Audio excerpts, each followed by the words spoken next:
Creative Brain Candy by creators for creators.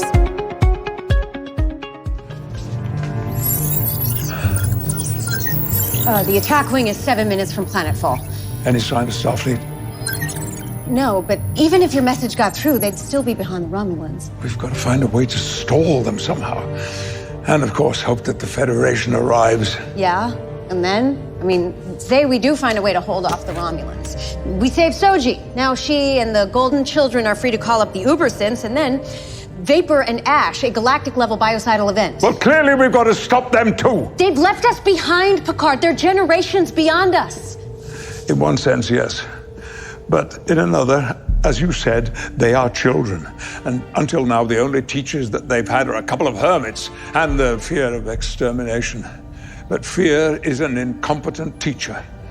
Yes, they have life, but no one is teaching them what it's for. To be alive is a responsibility as well as a right. How are they supposed to learn that lesson in 6 minutes and 11 seconds? The way the children learn most things. By example. Now, let's see how closely I was watching Rios.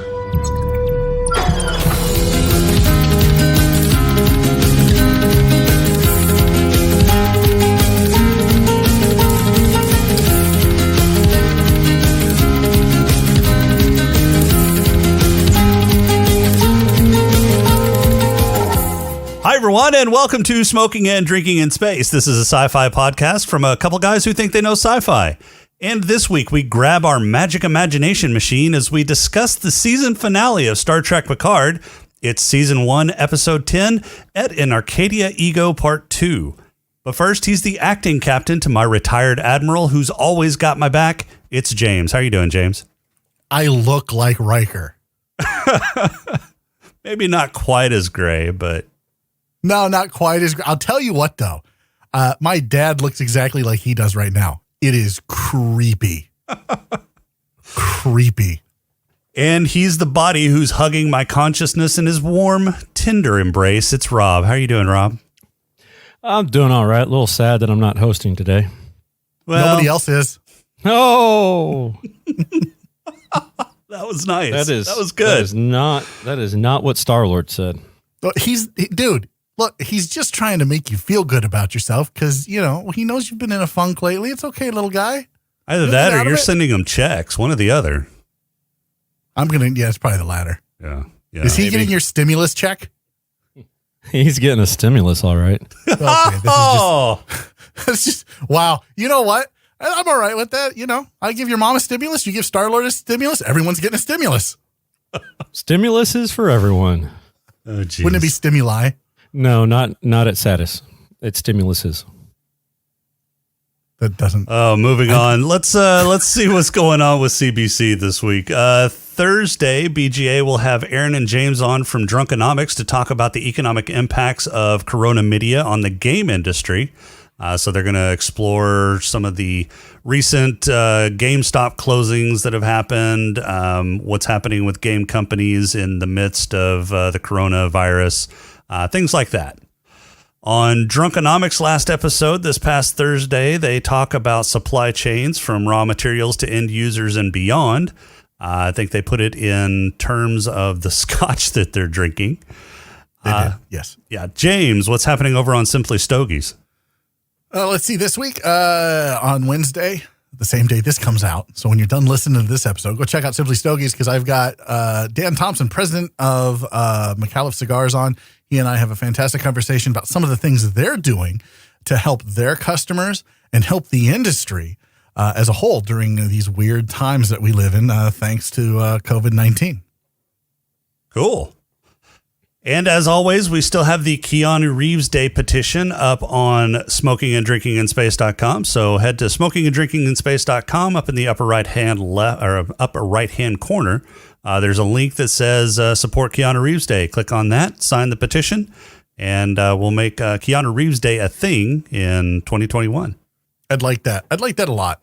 Can I also start a petition on change.org that Rob is not Satis?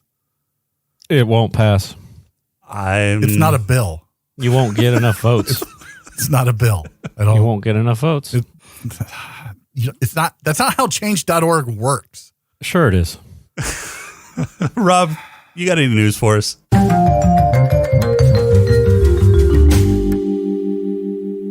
I do. So the first one, now bear with me. Picard episode 10, the finale, came out. Oh, That's not the name of the episode. Well, that's not the name of the episode, but it is the season finale. Right. Yes, that is true. You mean I've missed the entire season? Yes, but there's hope for you, Jason. There's hope. Patrick Stewart, Sir Patrick Stewart. Are you British? Yeah, he's British. No, I said, are you British? No. What does that have to do with it? Then why do you call him? I don't give a shit about their British titles. Look, it's an honorific. I wouldn't bow to the king or the queen or the prince. Nobody's asking you to. I mean, I might bow to Kate Middleton. Is that Meghan what you Markle, call not so much bowing? Okay, so anyway, Sir Patrick What Rob's Stewart mom has calls it. graced us with a free subscription until 4, so 4 would be April 23rd, a free subscription to CBS All Access. So if you don't have CBS All Access and you haven't checked out Picard, you should go do that. Use the gift code GIFT, G-I-F-T, and you get to go watch Picard for free. Now, this is just for new subscribers. So if you already have Yes, a CBS yes. All Access plan, you can't use that gift code. I've already tried. Yeah, I tried it 3 times thinking it was broken. Why would you guys try? You were already paying for it. I wanted to get a another free month for free. Hell yeah. I got like 2 months for free. So there's that. So that's cool. Thanks, Patrick Stewart. Appreciate that. You two are a bunch of cheap asses. In other Star Trek news, Just ignore my cheap ass comment. yep, Captain Kirk has recently taken to Collecting horse Instagram semen. and Twitter. Well, yes, that too. But he has taken to Twitter and started doing captain's logs in the style perfect. of Kirk. Yes. Yeah. So he's got in here, for instance, one of them was Captain's Log, Stardate 1 of self-imposed isolation. After having arrived at Planet Home, I was warmly greeted by emissaries, espresso, and macchiato. I look forward to my planned respite from my normal duties. Kirk out. I think those are his dogs. Those are his Espresso dogs, and, yes. And macchiato, yeah. Oh, that's awesome. No, it's not awesome. That's terrible. This is not the content we need during COVID-19. I'm just telling you, stop. You shut Captain. the fuck up. You're absolutely wrong. This is the content we need. That It was is funny not the- shit. That wasn't funny. It wasn't funny at all. Then why did I laugh? I don't. Because- You laugh at my Rob's mom jokes. Well, look, so because I don't those are know why- funny. Well, I know they're funny. Those are fucking hilarious. What else you got, Rob? So since everybody's stuck at home, What Culture put out a list of 15 underrated sci-fi TV shows that you should be streaming. Okay. This sounds like a horrible list, but go on. We'll see. The number 15 is Mars. It's from National Geographic. How is that a doesn't sound sci-fi? like sci-fi. That sounds like a docu-series. No, it's a sci-fi drama. Apparently, there's people. Let's see. Wait. National Geographic is now doing dramas? Apparently, Mars is a docudrama depicting a fictional mission to the Red Planet in 2033. It follows the trials and tribulations of the pioneering crew as they set up a scientific research facility and colony millions of miles from home. Is and this apparently, like they're MTV using not playing videos? yeah, basically. Well, I History think- Channel hasn't had historical fucking shows for how long now? Oh, Okay, long so enough. what's next? Like, if the History Channel's not doing history and they're just doing ancient aliens, which I'm okay with, and we've got National Geographic doing fucking Mars dramas, like, what the fuck is next? Number 14 on my list? Farscape. Farscape was a decent show. Yep. No Yep. one. So they suggest Farscape. I wouldn't. I would suggest to avoid Farscape. Again, underrated. I For don't some know that it strange was reason, underrated. I mean, No, I think it's rated right where it needs to be. it was which is okay, avoid the but I wouldn't go out of my way to watch it. yeah. Hey, I watched it out of my way. I was intrigued. Number 13, C Lab 2021 on Adult Swim. That one's Yeah, hilarious. Yes, that for sure. Number 12 was Jericho. Haven't seen it. Yeah, No. have never seen it. Number 11 is Terminator, the Sarah Connor Chronicles. Not No, good. Absolutely not. Holy crap. Did they just find shitty TV shows? I guess, or stuff that was streaming. Come on. Yeah, no, that wasn't underrated. That was awful. Moving Yeah, on. Don't. Yeah. Hey, but it had Summer Glau in it. Don't give I a don't shit. care. It sucked. No. All Yeah. right. Number 10 was Utopia. Haven't seen it. Mm. Apparently, it ended with a cliffhanger. So, number 9 Wait. like it got didn't- canceled and they weren't able to- didn't finish they weren't it. able No. to finish the show. Yeah. It ends with a cliffhanger. You're gonna end the show. You're gonna watch this underrated air quotes show, Right. and you may or may not get invested in it, and then all of a sudden it's just gonna end, and you're gonna be going, "What the fuck? Yeah, sure. Why not? Who wrote this fucking list? You? What culture? Do you write for them? No, I don't. I should. Is 11/22/63 on the list? 'Cause Actually, this that's sounds like number a list. one. Is it Or number that- one, really? No, it's not. Aw, Oh, damn it. Yeah. Number 9 was Dollhouse. Haven't seen it. That's a That- Whedon. Yeah, that's a Will Wheaton thing, early 2000s. Not with- Will Wheaton, dude. It Or not wasn't Will Wesley Wheaton. Crusher. Jesus Christ. Apparently, Josh Wesley Whedon. Underwood. Josh Whedon. Early 2000s Fox show. Yep. And it's got the chick in it who's in Altered Carbon. I don't Yeah, remember her name. Eliza Dushku. Oh, Eliza I Dushku. remember that show. From I never Buffy. watched Faith. it, but Faith Yeah, it from has Buffy. Faith from Buffy, but it has the God, why can't I remember this actress's name? She's in Altered Carbon, which is great. That's what you should be watching, folks. Not any of the shit on this list. I don't know that. It's also got Hilo from BSG. BSG. Yeah. Wait. You haven't watched Altered Carbon? I have not. I haven't either. Holy shit. Like, The that's next- Sci-Fi 101 on Netflix. You two need to get on that. I don't like a lot of Netflix series. I don't have Netflix. I love Altered Carbon. I'll I mean, Netflix share my has fucking password with your Tiger mom and she'll King give on to it. you. Has what? Tiger King on it. That's a Netflix Tiger series. King, Tiger King is life. No, it's okay? not. It That makes show me is feel so much fucking better about stupid. myself. God, Number that 8 is sucks. Russian Doll. Haven't seen it. Yeah, that's got Natasha Lyonne in it. Number 7, Star Trek Voyager. What? Wait. As much as I hate Voyager, because I really hate Voyager, why is it on this list? This list so far has just been shit. Are you standing by that? What, that this list is shit so far? Yeah, I okay. think Voyager's the best thing on this list as of right now. Oh What else my is on? God. So eat your words, because number 6 is Firefly. That's not underrated. In no way, shape, or form is that a fucking underrated. Who the fuck wrote this I'm article? thinking Well, they're yeah, calling I it would underrated consider- because it only had one season Yes. and it's kind of a cult following. Yes, I would consider Firefly vastly underrated just because of the shenanigans that Fox pulled to fuck it over in the schedule. Maybe It didn't- but it when I didn't gain think of traction. I think underrated, you mispronounced ass. when I think of underrated, I think of things that flew under people's radar. I don't think This Firefly did flew fly. under anyone's It did. radar. Oh, absolutely. It did back then. It did Maybe back then. then, maybe when it first aired, but not anymore. Sci-fi fans know of Firefly. What sci-fi fans don't know is 11/22/63 because it's not sci-fi. Because, what the fuck ever. I'm not having that Number debate again. 5, 3%. Never heard of Netflix it. show. Yeah. Number 4 is Misfits. Apparently, it's That's a sci-fi one-season thing. channel thing, isn't it? I think so. Number 3 is Cold Lazarus. Haven't heard of it. Huh?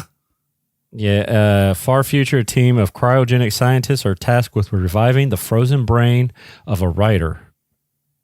Oh, that sounds Why? intriguing. Sounds intriguing, yes. Not really. It's a UK show. What's number one? Number 2, Doctor Who? Orville. Number 2 is the How is Orville. Orville I never underrated? got into the Orville. I watched about half of the first season and it just didn't click with me. Well, fuck you then.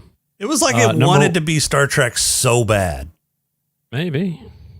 And number 1 is Falling Skies. Haven't heard of that one either. Falling Skies, that is was- amazing. Yeah, that was on TNT. That was an awesome thing. It's got Noah Wyle in it for, Oh, is that the one with the alien invasion? Yes. Oh, okay. Yes. So I caught a few scenes here and there as I was flipping through channels. so and never, that is good. Never had time to get into it.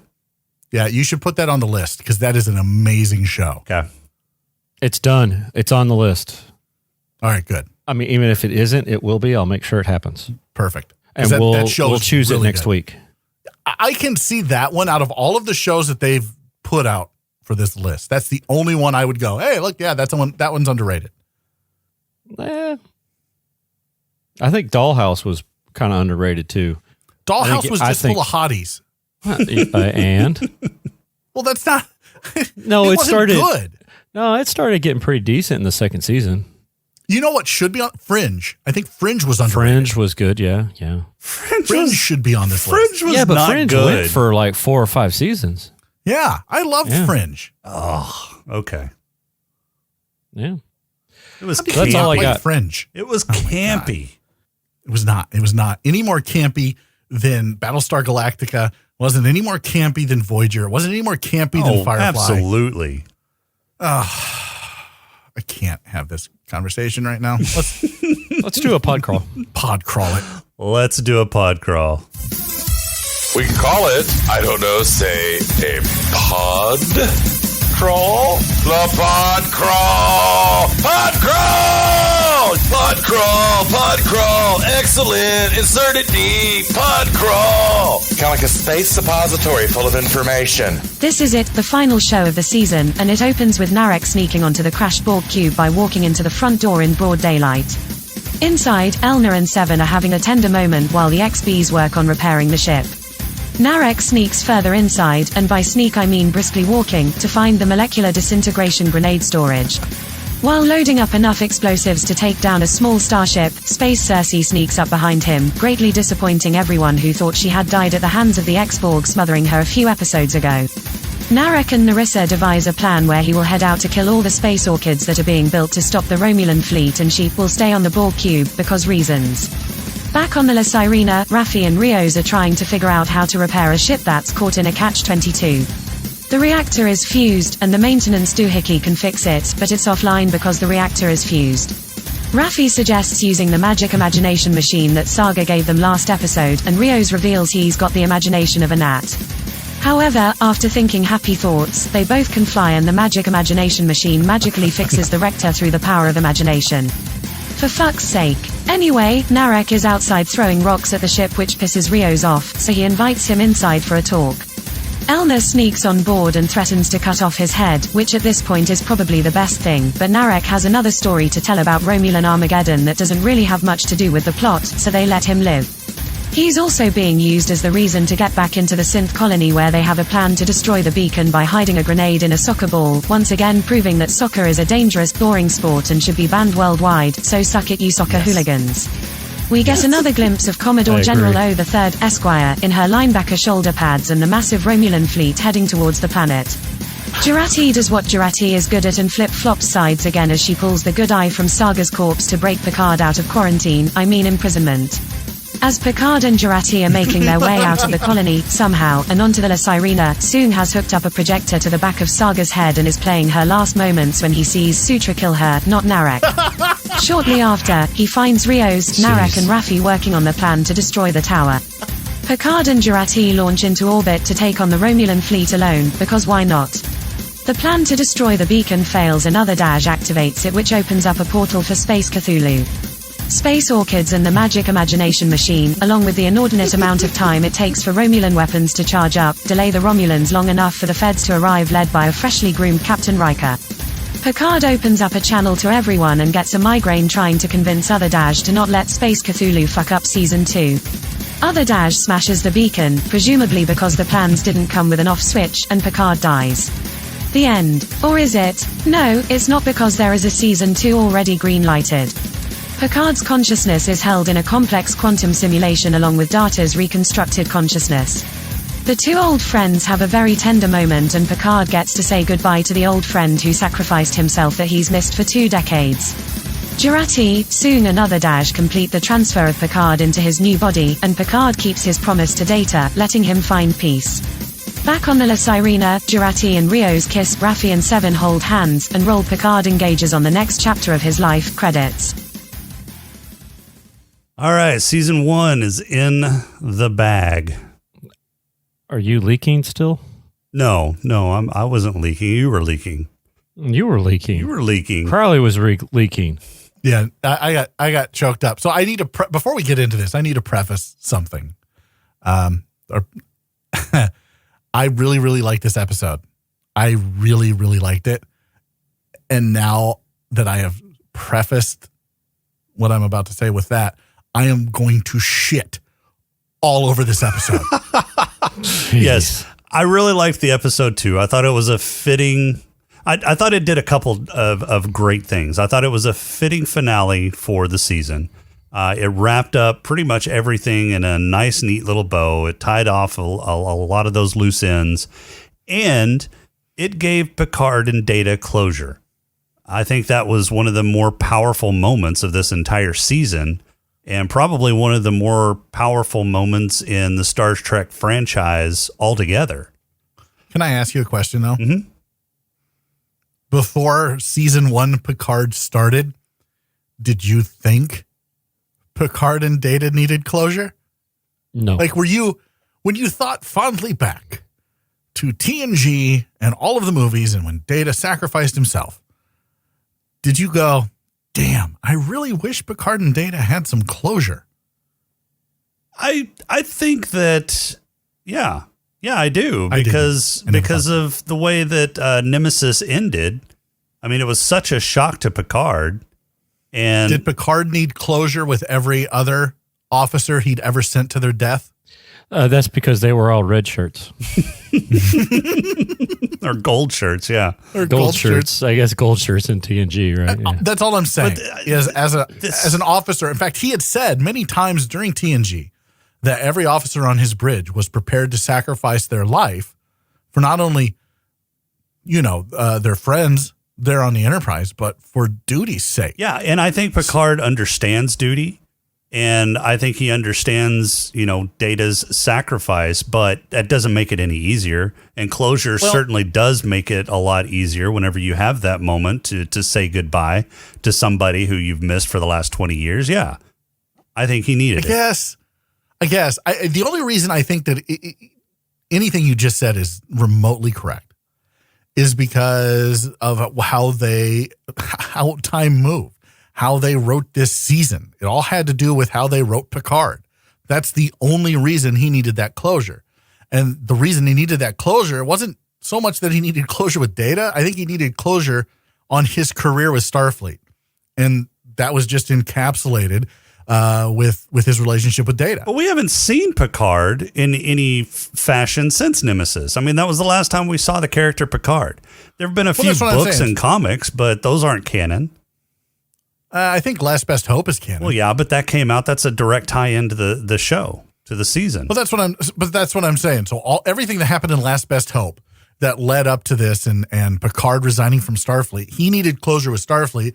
And I think that he got it through closure with Data. I think that's literally the only reason that they did this. Yeah, but throughout that book, he referenced Data and how much he missed Data and how much he wished he had Data on hand to help him with the situation.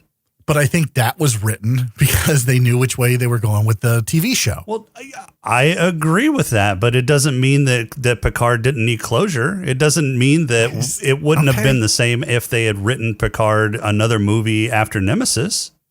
Okay. Well, if that's the case, then, and I'm not saying that it's not, because I think you have some valid points there.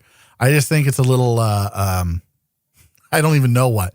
It's a little too on the nose, maybe, for me. I don't know. Then where's his closure with Q? Because I want to see that. Season two. I don't know. I thought that part was great. I thought it was acted extremely well. I would be lying if I didn't say that I was leaking a little bit.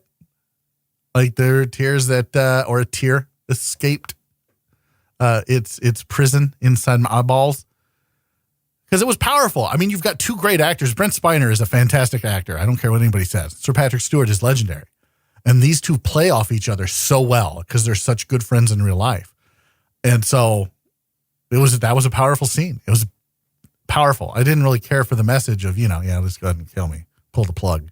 But whatever. Why? Would you want to be stuck in a simulation for the rest of eternity? Do you think they could have eventually do you think they could have eventually made a body for him? I don't know.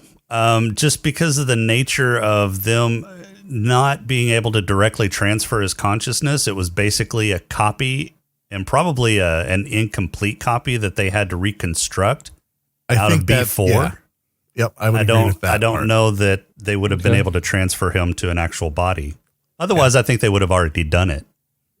Yeah, because they've done it how many times? They've created life, they've created consciousness. They had this golem.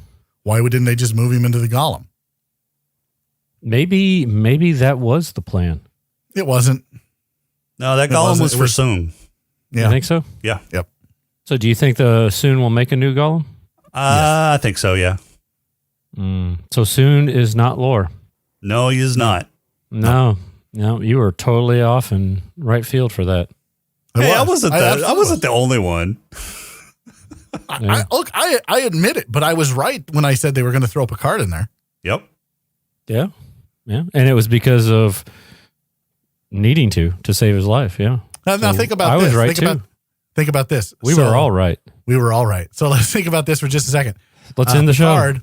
Who was upset that Data sacrificed himself so that he could live, is basically just doomed fucking Soong to death so that he could live. So yeah, but I think that was Soong's choice. Sure, but that was also Data's choice. In fact, Data did it without asking, if I remember Nemesis correctly. Picard, but Picard didn't ask to be saved. He was fully prepared to go out saving the galaxy. Oh, for sure. No, he did. Yeah, absolutely. All right. So that was the best scene of the whole fucking thing. It was worth the price of admission. It was worth 10 episodes, some episodes only being a half hour long, 45 minutes or whatever the fuck it was. It was worth it. It was absolutely 100% worth it for that interaction between Data and Picard. And it was glorious. It was fantastic. And it choked all of us up. Yeah. Can I shit on this yet? Well, hold on. I want to get to the point where I was actually right in the last episode when I was talking about the Zhuangzi butterfly imagery. Just want to put that out there. Yeah. No, you were. Man. When I saw that, when he came on, he was like, this Zhuang, I'm like, God damn it. Yeah. Fucking Jason and his fucking plethora of useless knowledge fucking somehow comes up with this again. Now, wait. Now, did you just like put two and two together, or was that a theory from somewhere else? No, I recognize that. Okay. Yeah. I put two and two together. Congratulations to you and your fucking encyclopedic knowledge of nobody needs in your brain. Of Taoist philosophy, yeah. Yeah. Fan-fucking-tastic. That's going to help you in the coming apocalypse. Well, it helped him with Satis. Well, look, man, when the electricity just goes dead, like, how are we going to podcast? Are we going to get smoke strings? Smoke signals. I got enough cigars. Big fucking bullhorn. You're coming down to Texas. I will be coming down to Texas with guns and ammo, food and cigars. Yeah. We'll just all hole up in the same room and we'll just record off of one mic.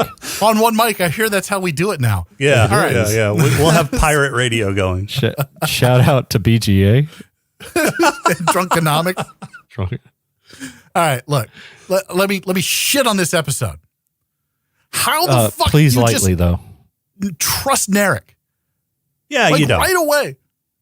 It's mind-boggling that these idiots are like, oh, fuck, the Romulan, the ex-boyfriend, he's got a point. Let's help him. What?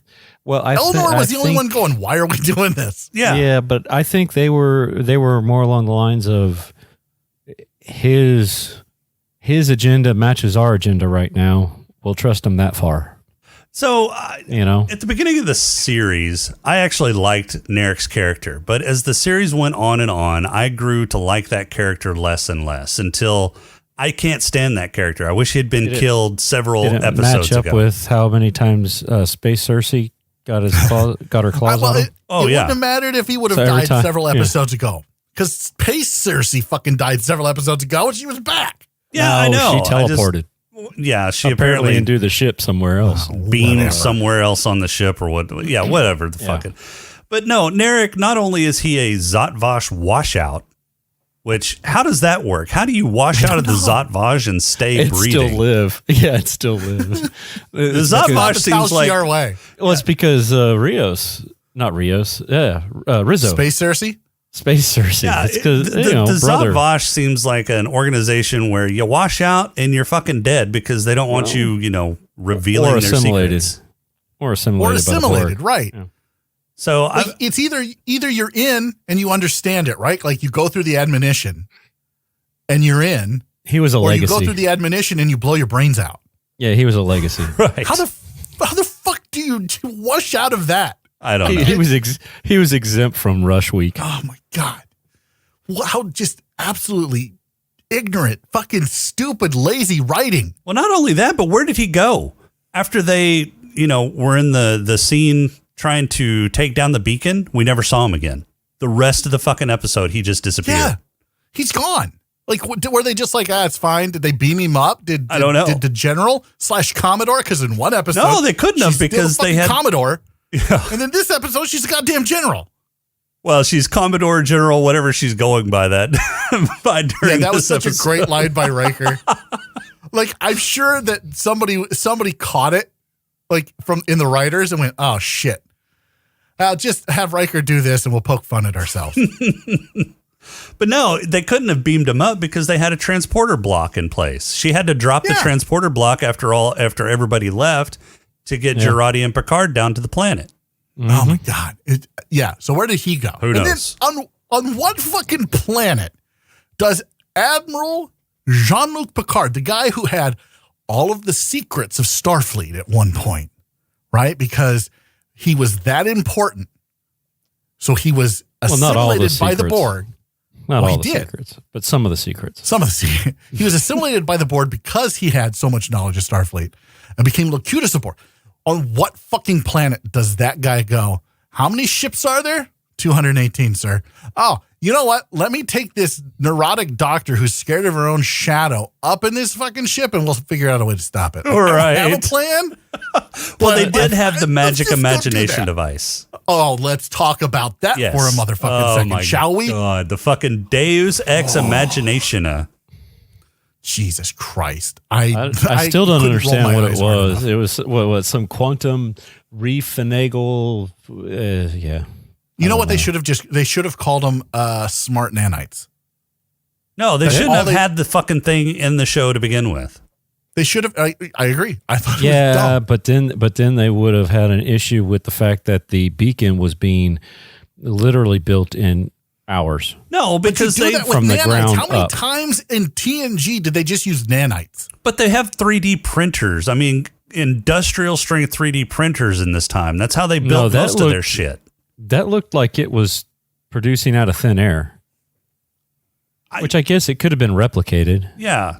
I mean, they have industrial strength 3D printers and replicators in this era. They used them throughout the novel Last Best Hope. On top of that, you would think that they would have had the ability to have a replicator that didn't rely on power from the ship. You know, like a backup battery hooked up to a replicator. Yeah, you'd think that a ship would have some kind of backup power source. I mean, the Enterprise did, right? Yeah, I mean, you would Yeah, they had backup systems, but that was a Constellation class flagship space cruiser. I'd still have a AA sitting around somewhere. Well, but I mean, the Enterprise had backup power because if they dropped the warp core, they would still have to have And power. whales. The Enterprise whales. also had whales. Whales, yeah. No, I get that, but this is a small. This isn't even a scout ship. This is a personal vessel. I mean, how much space does a battery take up? I don't know. I'm Not not much. from the fucking 25th century or whatever the fuck this is. You know I what guarantee like to if think? you took out a personal yacht, you would want an extra battery. I would think that it came down to Rios was sitting there and he goes, I need to cut weight because I'm just a tad bit too heavy. So do I take the battery or the soccer ball? And we know what he chose. Yeah. Chose the damn soccer ball. Yeah. No, not just a damn soccer ball, a fucking bag full of soccer balls. Oh, yeah. So sorry. A bag full of soccer. And one that he could he could just use a transporter to put a bomb inside. I think that was Yeah, a but then- custom made because it kind of I think opened so, up like a too. flower. Yeah. If that was custom made, like, I don't understand how he was kicking it. And why was he kicking it with a bomb in it? Well, that's why Like, it's that's my stable question. until He's it's a stable soccer until player. you push the button. He's okay. That makes sense. He's a soccer fan. Just a soccer fan in general. There's a bomb in my ball. Watch me kick it. There. And now that we've Hold my lost all of our cigar. soccer fans, Hold my cigar while I kick this thing. Watch this. Like, let's not throw cigar smokers under the bus. I wouldn't kick a ball if it had a bomb in it. Do you even know how to kick a ball? I played soccer for a game in high school. A game. oh, you're an expert. I absolutely am. I'm an expert because I went, this sport sucks. I'm out. I did. I started one game my junior year in high school, and I was like, I'm fucking bored. I'm out. Like, I looked at the coach after the game. I'm like, I'm not coming back. Did anybody notice the air raid sirens whenever the Romulan fleet came in and you could see them above? They look kind of like World War II bombers, and you hear these air raid sirens in the background. How Was anybody annoyed by that as much as I was? how would No. you be able to see the ships that are in orbit?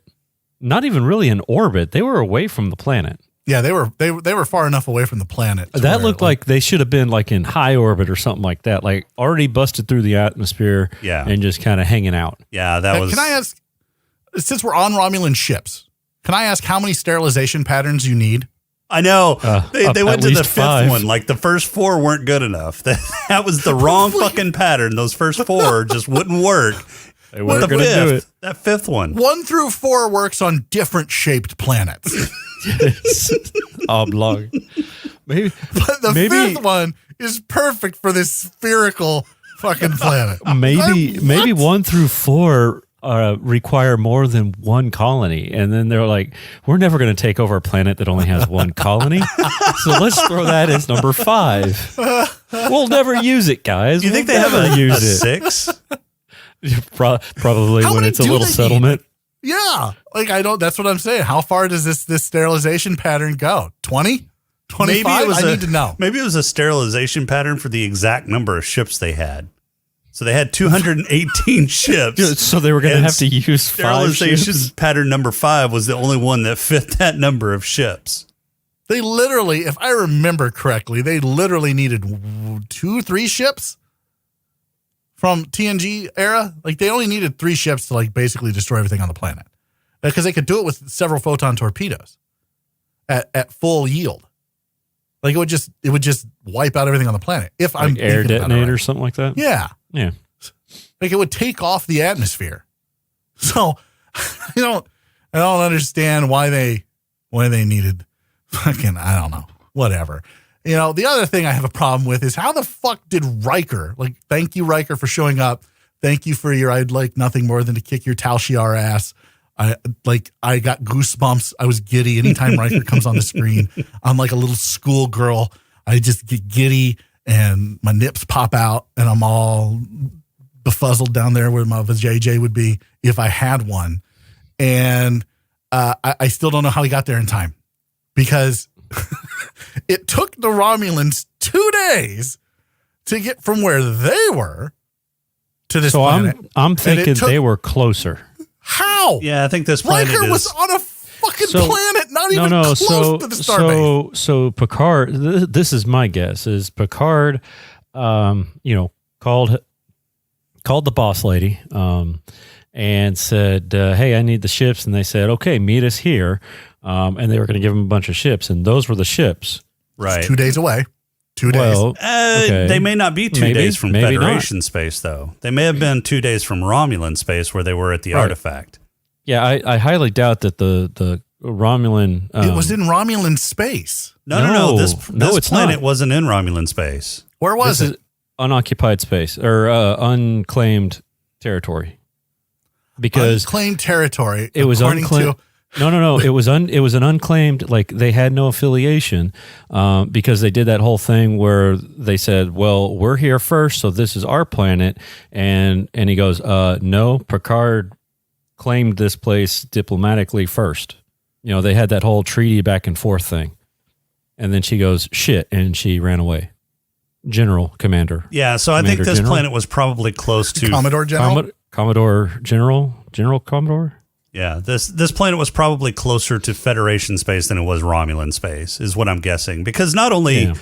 I mean, they were 25 light years away from Nepenthe, because that's where they left whenever they went to And went it took them 15 minutes. Right. Where it took everybody else 2 days. right. Well, it took the transwarp. I'm sorry. It was the a transwarp. transwarp. Transwarp 15 conduit. minutes. Yeah. Yeah, 15 minutes. Yeah. Yeah, it took 2 days to get from the artifact, but they didn't start from the artifact. They started from Nepenthe. Okay. It's maybe, but Yeah, because the artifact was in going off Romulan of space. maps, it doesn't make any sense to me. Like there's not really there's the neutral zone. It wasn't in the neutral zone. It was in Romulan. Artifact was in Romulan space. Right. And then, so I'm thinking so where's this unclaimed space? I don't know. So there's Federation. Well, and it Or may not unclaimed be Cardassian. unclaimed space. Well, maybe it was in the neutral zone, in some part of the neutral zone. Well, I is don't there know. a neutral zone anymore? Because didn't Picard do away with the neutral zone in Last Best Hope? Well, kind of, but Yeah. no, he So- just started colonizing Romulans in Federation space. Right. Yeah. So I don't like. I have a lot of questions about that. It seems very convenient that they were able to activate Riker. He got himself groomed very nicely, and was able to show up with bunny corn pizza and ships that look like right out of Star Trek Online. They were like an some entire- mean-looking ships. Fleet of them in 2 days. Now, Less if than I 2 remember my days. TNG right, like it took a while to get fucking ships together and get fleets together and move them to where they needed to go. And I know we just built all these ships, 15 years ago for trying to move the Romulans, but they weren't warships. And these all look like warships. Well, you figure 15 years ago they stopped making transport ships and were able to start making warships again. That's a lot of ships in 15 years. I think they had 100 without and the help something of ships synths. over there. And they I were guess. I don't building know. thousands of ships in A Last Best Hope. So I had a problem with that. Obviously, you two don't. You're okay turning your brains off and going, okay, it's cool. I can make sense of it. I can't. And then Space Cthulhu, as you called him, snakes. I call them space snakes. Whatever the fuck was coming out of the goddamn portal. Right. Doc Ock. Doc Ock. Can we not do any better, writers? Can we not do better than that? Are we not better than fucking trying to make it look more ominous than just ships coming out? I mean, seriously? We have to have goddamn space octopus up there? Oh. Well, not only that, but just the generic end of the world Armageddon, Ragnarok, Yeah. Romulan story was. They Just could have give done me better a than good that. old-fashioned fucking alien invasion. You know what would have been great is if they all came out looking kind of like Data. Because Right. because then it's oh shit. Was Noonien Soong in contact with these people? Is that how the positonic brain was started? Like these people were trying to help Soong make there's these questions that are around it. And it's more of a mystery. Fucking Space Cthulhu is stupid. It's fucking dumb. But again, it's all worth the price of admission because you get to see Picard and Data have this conversation that is amazing. Yes. It is a tearjerker. And it is one of these conversations that for me goes down in the history of television. I think the scene is fantastic. It's fantastically written. It's fantastically acted, and it overshadows all of the bullshit we just talked about. Yeah, that entire scene made the show, and I would say made the series worth it. I mean, the run up, the questionable episodes that we got towards the middle of the season that made no sense, some of the tangents that they went on that really didn't have any reason to be in the story and never had any closure. I think those were worth it to get to the point where we get to see Picard and Data say goodbye to one another. Yeah, I completely agree. The only other thing that I can really add to this episode, Jason, is that Jerry Ryan is still extremely hot. Yes. And the fact that she likes girls makes her even hotter. Jerry, call me. So I've got so did anybody notice the small continuity issue there What? at all with 7? I did not. Oh, you didn't. Okay. So She's so hot. I noticed that. Yeah, I did. well, That's that show. that too. So she's running around with a tank top on. And on her, I guess it would be her left hand, she's got that whole hand cybernetic thing going on. She You were had, looking at her hand while she's in a tank top? She had shit going up her arm. She had more Borg shit going up her arm. Okay. She didn't have that in Voyager. She was in a cat suit all the time in Voyager. How did you see it? No. There was one episode where she wrestled the Rock, and she was in a tank top for that. Wrestled the Rock? Wait. Yes. Dwayne Johnson was on Voyager? Damn straight he was. No, I had And, no idea. I don't watch shit shows. Anyway, so she was in a cat suit tank top, and there was nothing. The thing stopped at her wrist. Okay, you were focusing on the wrong thing. Okay, It jumped out, dude. It jumped out at me because how is that what jumped out at you? Because Fucking it looked Jerry weird. Ryan is in a goddamn tank top, and you're looking at her arm, going, "Why's all that shit on her arm? I'm there in Voyager." Oh my god! Listen, Poindexter, she was in a goddamn tank top.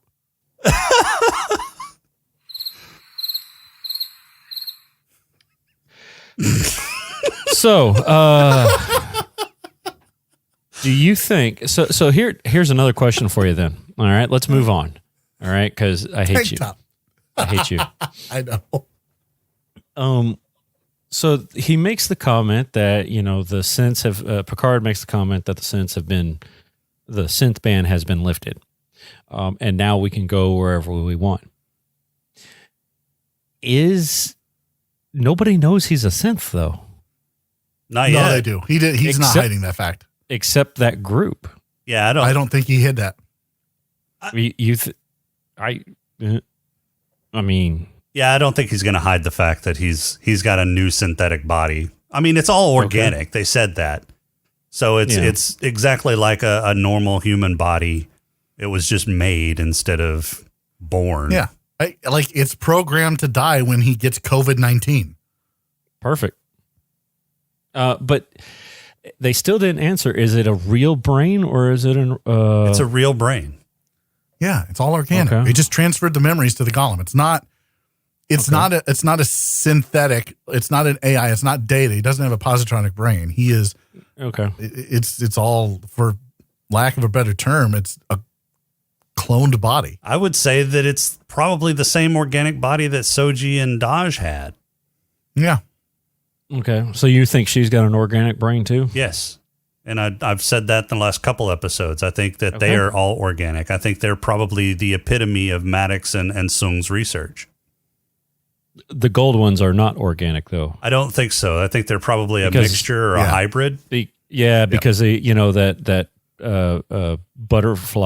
hummingbird got stabbed into her ocular Implant was. Yeah. implant or something. Yeah, or whatever he called it. Yeah. And damaged it. Which was I the only one, like when the alarm started going off and he was looking, he turned around and looked and he saw the last thing that she saw before she died? Was anyone else thinking that he was going to see Girardi releasing Picard from quarantine?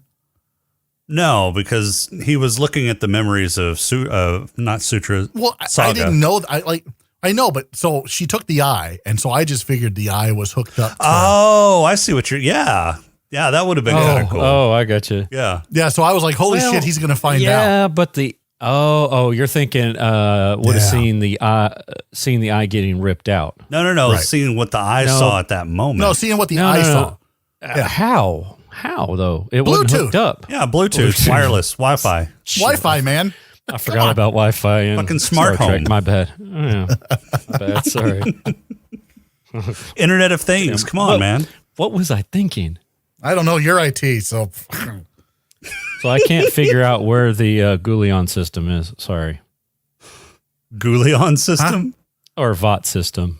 Where that planet was, where Copley S was. Yeah, it's not important. It was, because I was trying to fix Crowley's headcanon. No, it's fine. Like, it's okay. Just all you really need to remember, Rob, is Jerry Ryan in a tank top. And really, that's all that matters. Yeah. Okay. That was the highlight of this episode. Absolutely. 100%. So, with that being said, anybody have any final thoughts? Yeah, so I was going to... Rob's like, can I get the fuck out of this episode now? I was going to I'm ask... just trying to move it on. Come on. They let's get pretty out of here. much tied up the entire plot line in this season. What do you think is going to happen during season 2? Jerry Ryan and more tank tops. Oh, that would be nice. Yeah. I don't know. Space is cold. Space is cold. I don't know. I think it'll be interesting. I hope we see more of Captain Riker. I hope we see the rest of the next gen crew. We'll see Whoopi Goldberg. Yeah, whatever.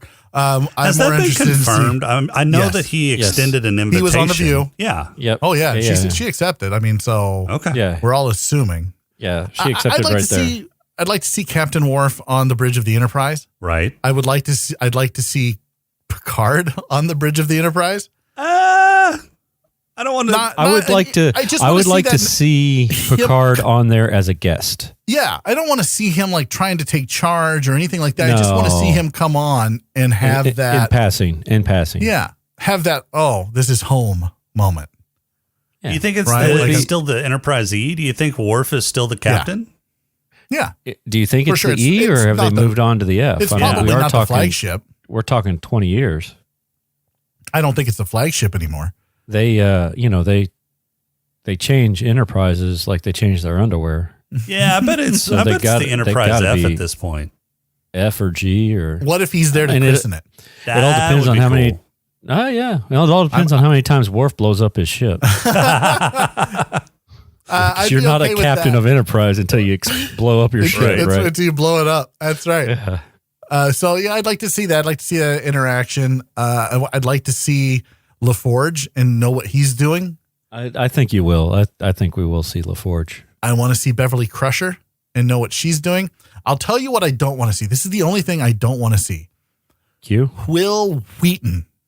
Oh, I want to see what Will's doing. I don't give a fuck. I don't care. I don't want to see him. I don't want to look, if they have him on, I want him to start to speak and Picard goes, "Shut up, Wesley." And that's it. No, wait. He could say, "Shut the fuck up, Wesley." Yeah, shut the fuck up, Wesley. I'm okay with that. He can cuss in this one. I just don't. I don't want Wesley. I want everybody else but Wesley. I don't give. They can allude to Wesley. They could talk about the Traveler. They could talk about why he's no longer like whatever. I don't give a fuck. I just don't want to see him. I didn't mind I didn't mind Wesley as a character at all. They didn't even have he was there in Nemesis, but he was on the sideline. I mean, I thought that he was at the wedding. Right. Yeah. Right. Yeah. I thought that his character was fine. I think they even kind of broadened the character a little bit whenever he went off to the academy and had that whole episode where he was trying to cover up a fuck up. Yeah, no, I liked that. But then they still made him the goddamn Traveler. So I didn't like that.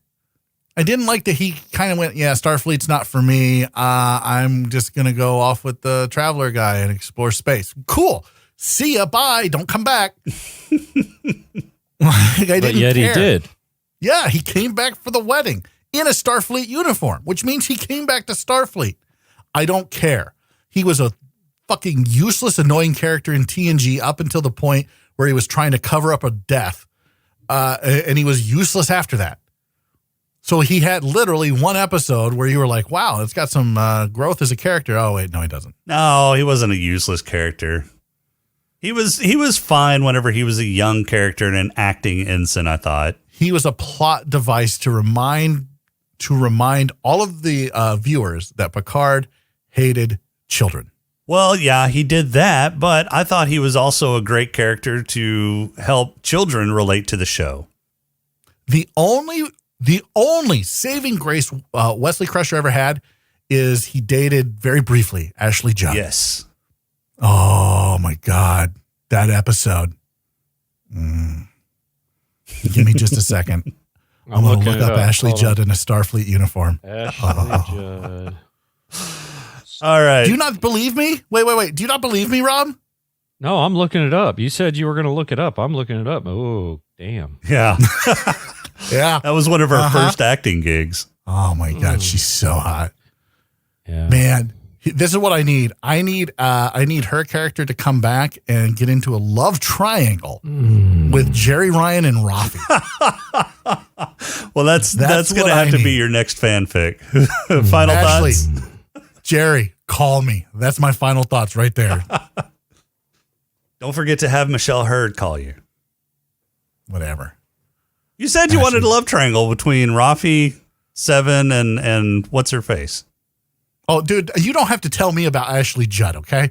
When I married my wife, I told her, I said, she's my one celebrity.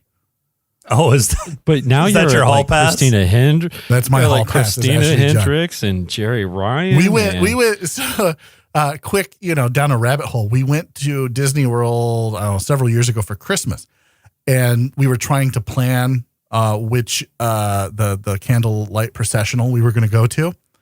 I won the coin toss, so we went to the one where Ashley Judd was was reading from the Bible.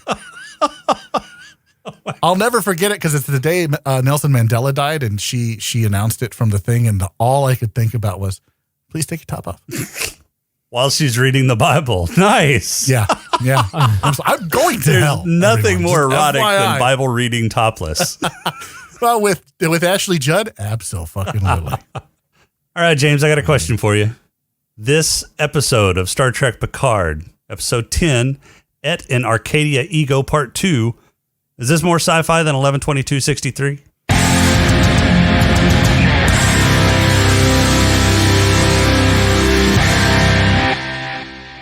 Well, let's see. So there was an imagination device. Done. Yes. Yeah. I mean, that's really all you need is an imagination device. Star Trek Picard season finale. More sci-fi than 11/22. So you're saying a magic imagination device is sci-fi? The imagination. Whatever that song was from South Park. Yes. More sci-fi than 11/22/63. South Park. Fucking more sci-fi than 11/22/63. Rob, lay us on with your haiku.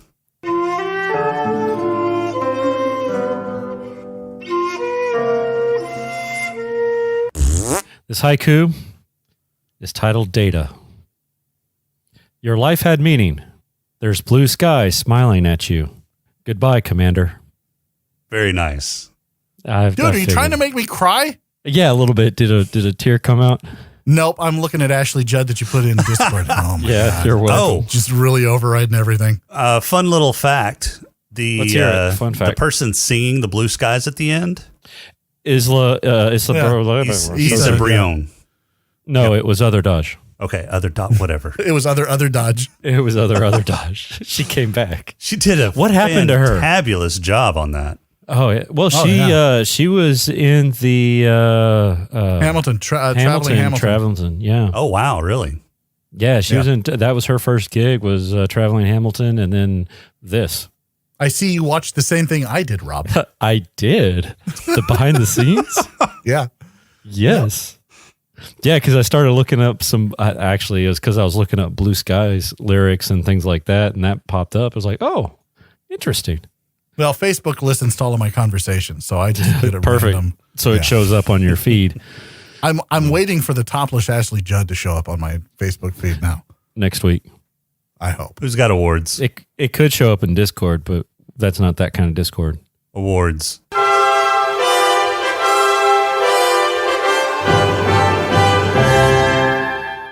Huh? Ashley Judd? Yes. Yes. Rob, who's got your black lung? I gave it to Rios because always Rios. Just because Rios. Yeah, I think Rios Cigars. is probably the black lung MVP of this series. So from now on, our default black lung will be Rios. Because he still I'm has way okay with nothing that. on Doc Coddle. We're switching it to Rios, Crowley. Yeah. No, yeah, I think, no, we're not. Yeah, I'm down with that. No, that's fine.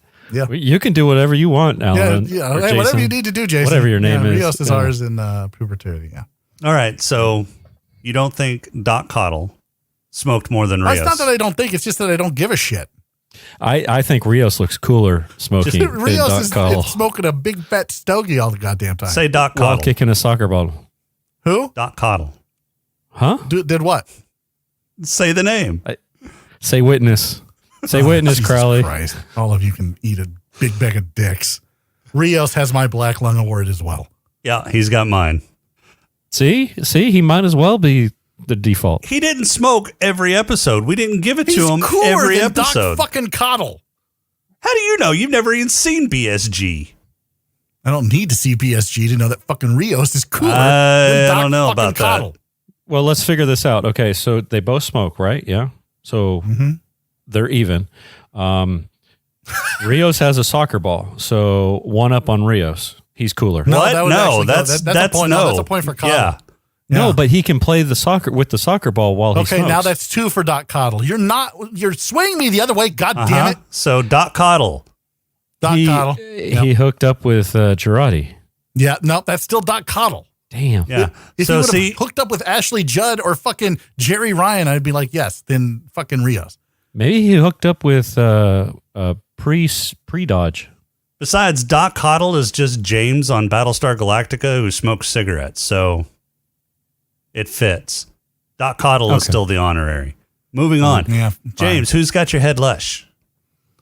Richard Dawson. I didn't see anybody drink in this episode. Oh. Really? Did I miss? My did I turn. miss it? Oh, come on. Ask We've me. been talking Ask me. about fucking Jerry Ryan for the last 15 minutes. Ask me. Oh, shit, Ask me. that's right. No, I remember Rob, the scene no, now. can't- no. You God said damn it. your award, so Rob, said who's it. got your It's head my lush? penis award. My head lush goes to Seven and Rios for drinking synthanol. See what I did Yeah. there? It wasn't synthanol. No, it was you're gonna synthanol. confuse trekkers. No, it's synthanol. It was alcohol made by synths, therefore synthanol. It was a pun.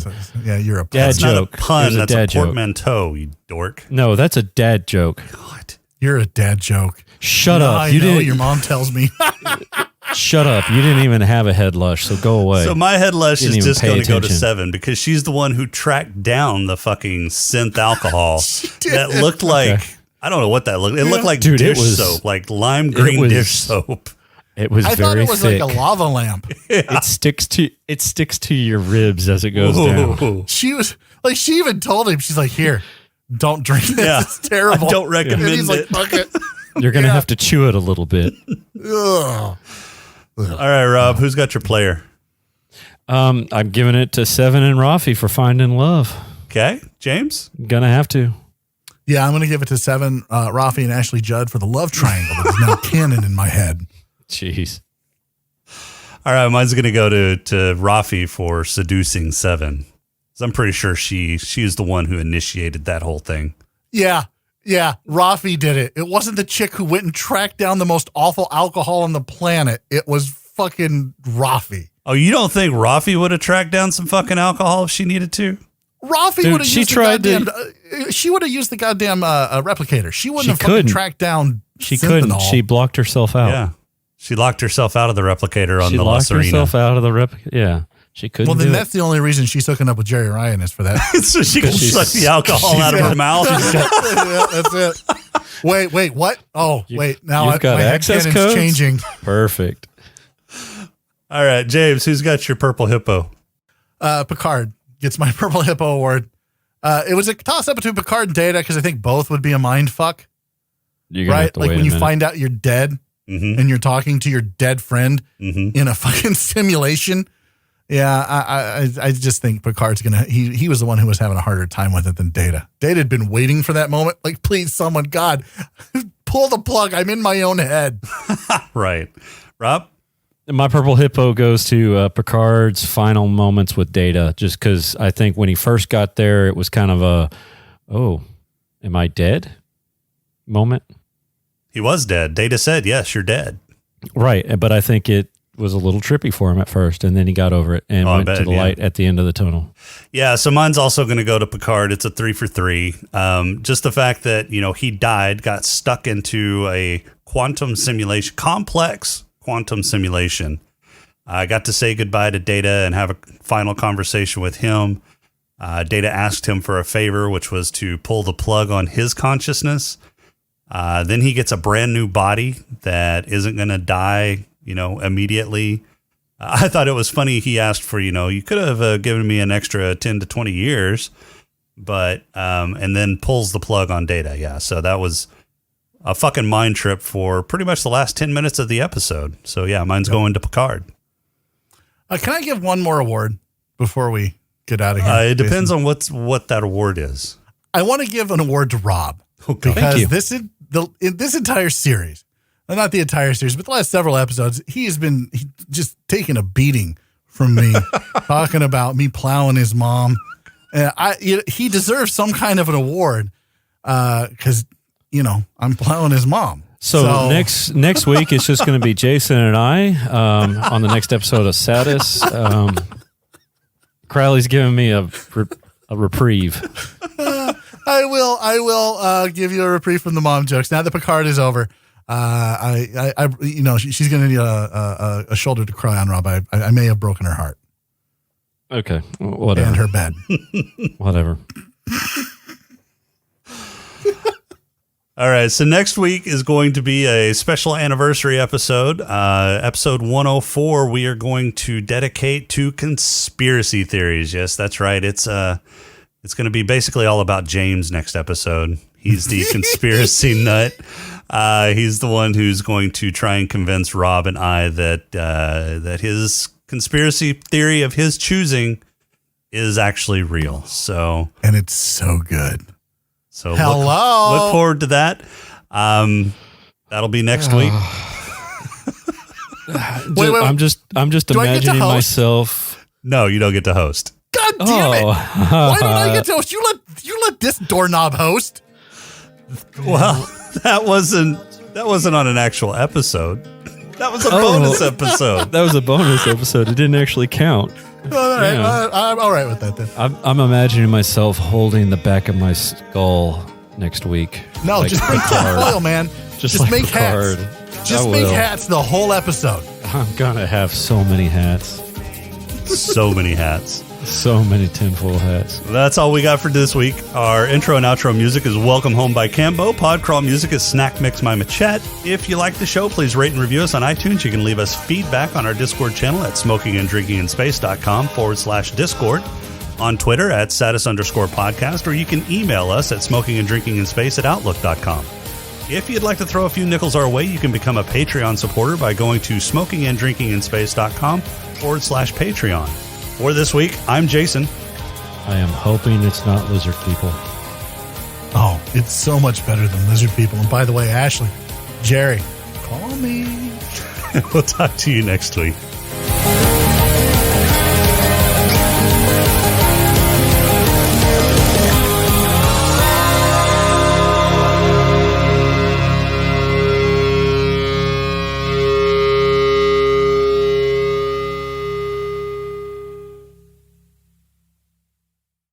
All right, we'll go live in 5, 4, 3. Hello, everyone, and welcome to... Oh, I'm not the host? I fucking hate you so goddamn much. 5, 4, 3. So, if you haven't picked it up, if you haven't seen Picard, and you don't have CBS All Access, get out there. Oh, you gotta be kidding me. So, if you don't have CBS All Access... Fucking A. What I the forgot fuck? to mute my phone. What kind of shit show is this, BGA? What the fuck is going on? I forgot to mute my phone. God damn it. All right. Here we go. You ready?